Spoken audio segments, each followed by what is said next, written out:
Here with Josh Foster after his win against Mark Handley at Fight UK 9 in the Athena Leicester. Josh, you fight out of BST and Immortal. How has both camps helped you prepare for today's fight? Diversity, really, in sparring partners. I've always trained with the same person for general MMA, Danny Batten, always done my boxing with Lee Edwards, but it's so important for me to have both camps. There's some amazing guys at Immortal and some amazing guys who kick my ass all the time at BST. So if you just train at one gym, you can get used to guys and start thinking you're a big fish in a small pond. Yeah, I sound like I'm about to cry, don't I? I'm just really I'm so knackered. Like. we talked to you before the fight, and you weren't, I wouldn't say too impressive, but you just didn't think Mark Handley was going to be a challenge. How was he on the night for you in the end? Oh, of course he was. I'm just trying to make the fight a bit more exciting. I knew, at the end of the day, no. If you get in there and you're an experienced fighter, Mark's had probably his ninth or something. Sorry. No, it's all right. I think this is Mark's ninth fight, and he's so tough, man. Like, even when he was getting hurt with jabs, he was still like egging me on, just trying to lure me in. In the second round, my cardio was great, but in the second round, I just started feeling really sick. I don't know if when you're watching it, like, I felt great, but then just coming out for the second, I've had too much water. It was the banana I had earlier, but I just started like really not wanting to strike. That's why I started grappling. So it turned to be a blessing in disguise, actually, feeling a bit rough in there. You made a bit of a mess of his nose, but obviously you finished on the ground. Can you just talk us through the finish? It wasn't really how I thought it was going to go, to be honest. I thought I'd just be able to use my range and just keep jabbing him, really. But it's so important to just train in all areas. I always say in every single interview I do, it's the most unpredictable sport in the world. I had no idea how the fight was going to finish, but you've just got to be prepared for every situation.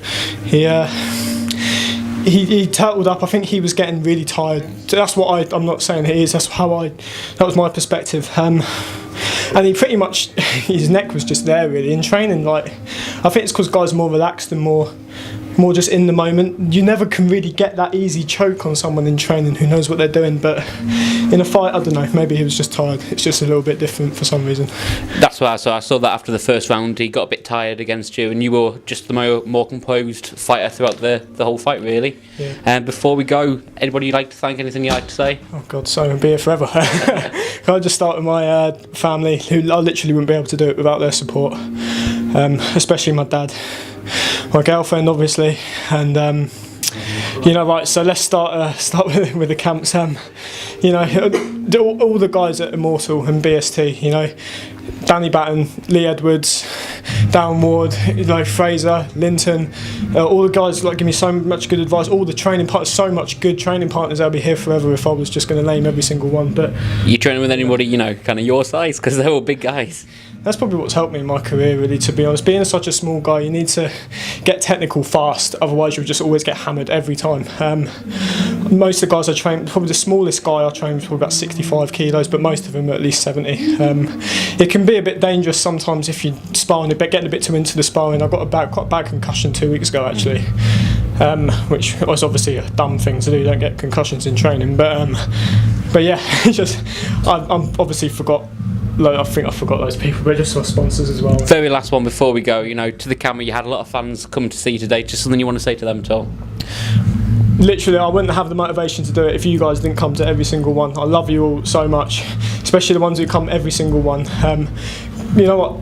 Shane Dimmock, Sam Barnes, all my family, Jack, Lauren, just everyone. I love you guys so much. Well, awesome performance, awesome video. Thank you very much. Cheers.